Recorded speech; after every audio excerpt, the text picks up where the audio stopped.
بہت خوبصورت شعر ہمیں سنایا تھا افتخار عارف صاحب نے.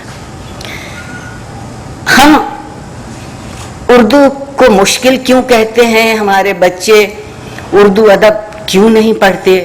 اس کی بنیادی وجہ یہ ہے کہ کسی زبان پر ناز کرنے کے لیے ضروری یہ ہوتا ہے کہ جو زبان کا ورثہ ہے اس پر ناز کیا جائے. جو ہمارا فکری ورثہ ہے, جو ہمارا تہذیبی ورثہ ہے, اس پر تو ہم ناز ہی نہیں کرتے. اگر ایک وقت تھا کہ برطانوی سامراج ہمارے لیے خدا نہ سہی تو ناخدا تو تھا ہی,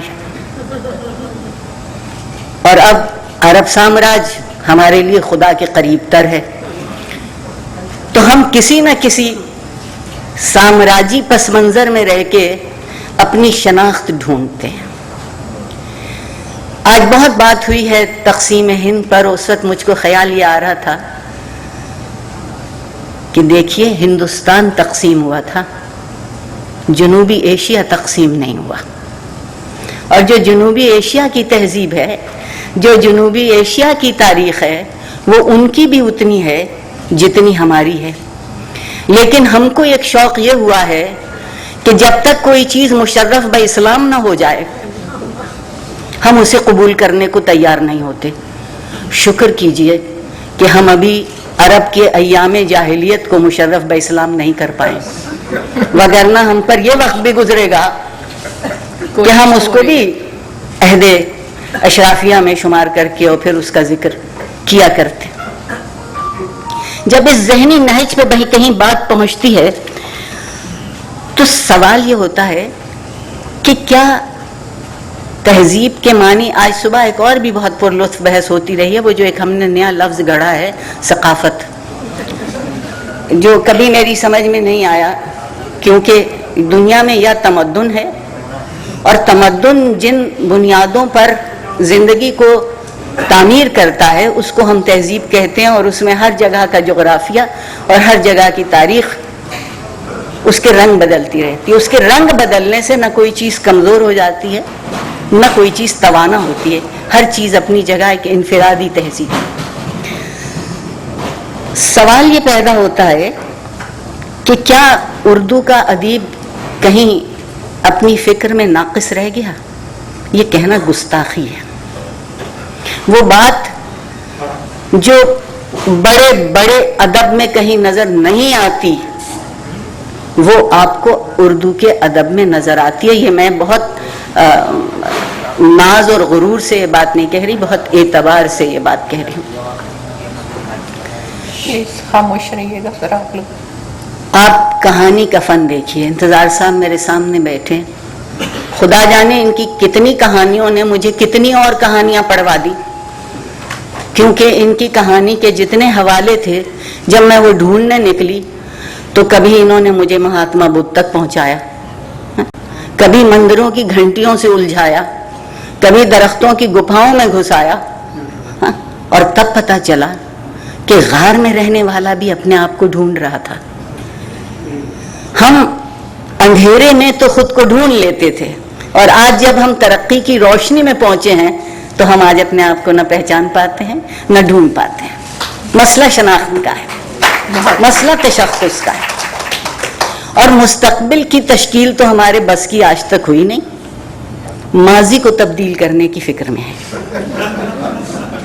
مسلسل ماضی کو تبدیل کرنے کی فکر میں ہے, کیا ہمارا ہے کیا ہمارا نہیں ہے. آپ دیکھیں گے کہ کچھ تھوڑے سے بے سلیقہ خاندانوں میں کبھی کبھی ورثے پر اس طرح کے تنازع کھڑے ہوتے ہیں کہ ان کے سامنے سلیقے کو اور شرم کو بھی شرم آنے لگتی ہے. ہم بالکل انہی خاندانوں کی طرح سے تاریخی اور تہذیبی ورثے پر لڑتے ہیں. کٹھن تمہارا لفظ ہے, دقت ہمارا لفظ ہے. تمہیں گھبراہٹ ہوتی ہے, ہمیں خلجان ہوتا ہے.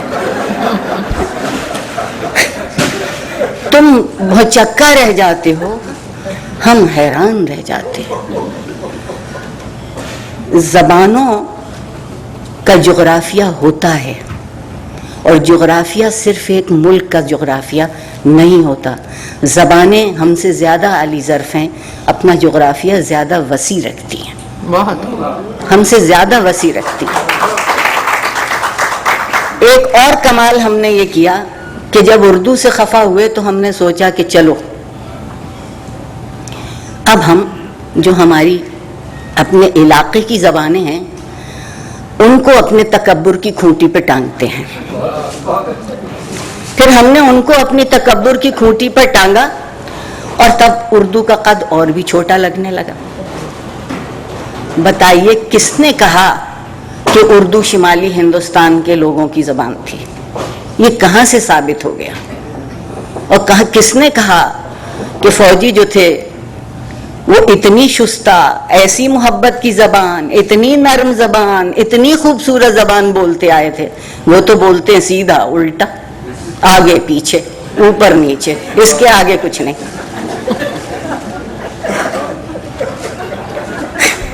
آپ بتائیے کہ جن کے الفاظ کا ذخیرہ محدود ہوگا ان کا تصور کیسے لامحدود ہو جائے گا؟ جو لامحدود ذخیرہ الفاظ ہے وہ لامحدود تصور دیتا ہے. ایک شب وصل ہے، ہر شاعر پر مختلف طرح سے گزری. ایک شب ہجر ہے، ہم پر تو 65-66 سال سے گزر رہی ہے اور گزر نہیں چکتی. سوال یہ ہے کہ اس دو لفظوں کے اندر کتنے احساس کے تناظر، کتنی تجربے کی تہیں اور کتنا تہذیب کا عکس موجود ہے. یہ کہتے اور یہ کہتے گر یار میرا آتا، سب کہنے کی باتیں ہیں کچھ بھی نہ کہا جاتا. ہماری تہذیب تو یہ تھی، ہماری یہ تہذیب تھوڑی تھی کہ ہم کہیں کہ آئی لو یو اور پلک جھپکنے سے پہلے جواب آئے کہ آئی لو یو ٹو.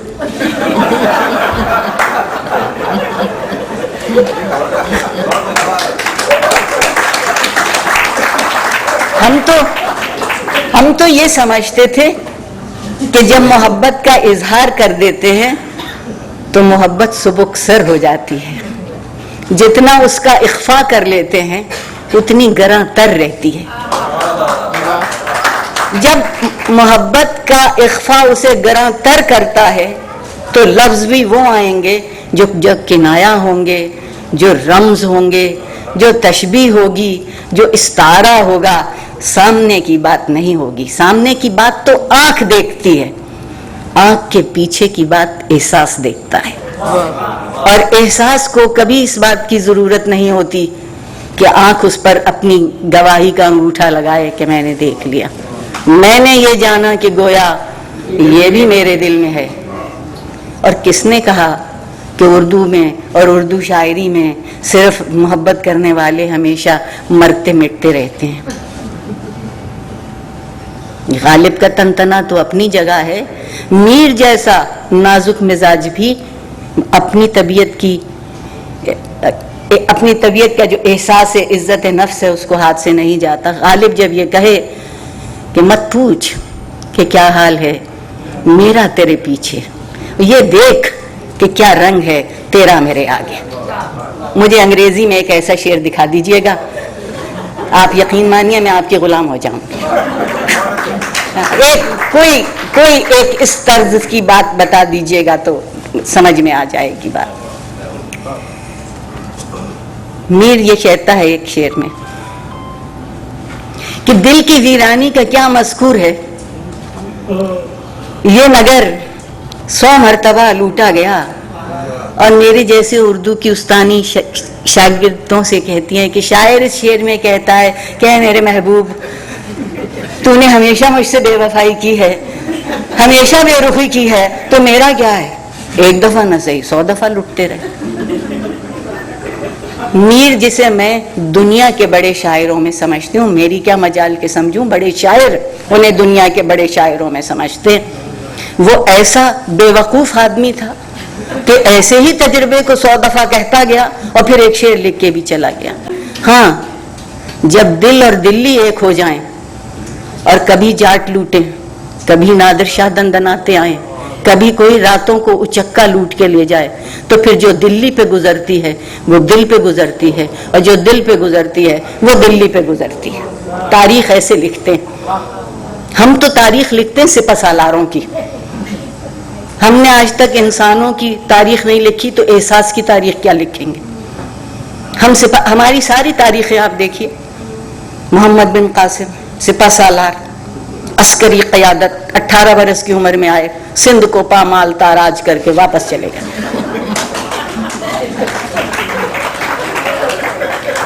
جناب محمود غزنوی بت شکن، ابھی ہم نے انہیں رحمت اللہ علیہ کہنا نہیں شروع کیا، وہاں تک بھی ہم پہنچیں گے۔ اور ان کی عقل اور دانش اور ان کا حوصلہ دیکھیے کہ 17 دفعہ آتے ہیں اور ایک ہی جگہ آتے ہیں۔ آپ اپنے 3 برس کے بچے کو کہیں بھیجیے، وہ 17 دفعہ ایک ہی جگہ نہیں جائے گا۔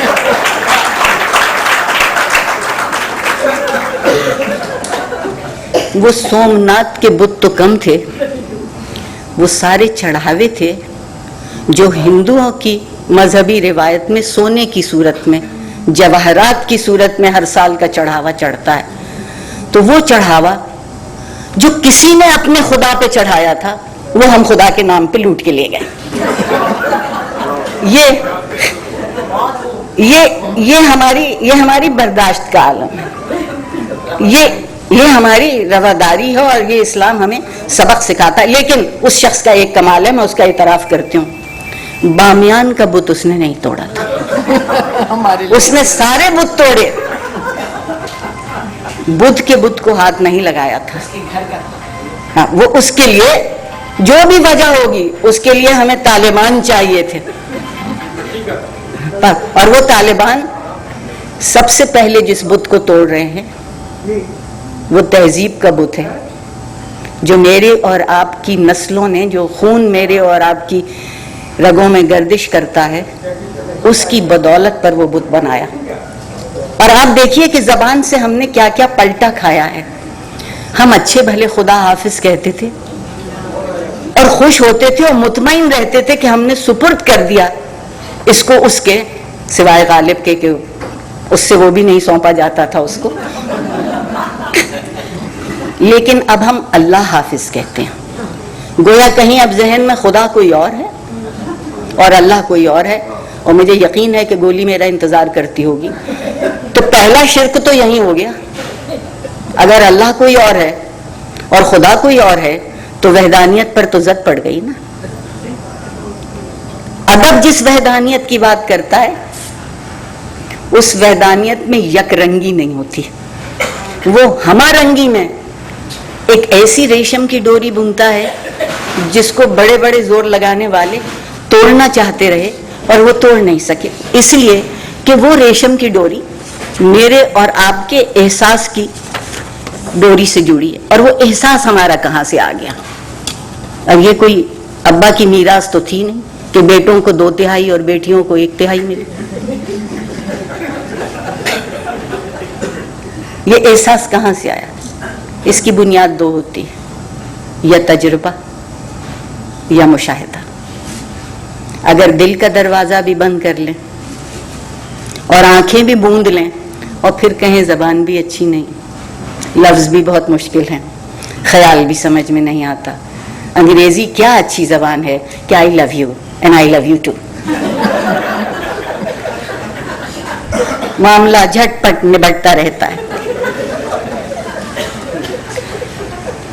ہم تو سمجھتے ہیں کہ زندگی سے ہمارا وہ معاملہ ہے جو موت تک نہیں نبٹتا، کسی طرح سے بھی گزرے، تلخ گزرے تو کیا اور شیریں گزرے تو کیا، جو مجھ پر گزر رہا ہے وہ بہت قیمتی ہے، وہ ارزاں نہیں ہے، اس میں میری ذات شامل ہے، میری زندگی کا ہر لمحہ شامل ہے۔ آج جو بہت سے نوجوان میرے سامنے بیٹھے ہیں اور جو ادب کا مطالعہ نہیں کرتے ہوں گے، اس کی بنیادی وجہ یہ ہے کہ وحی کی طرح نہیں اترتا ادب، اور فتوے کی طرح صادر نہیں ہوتا۔ ادب کے لیے تو بڑی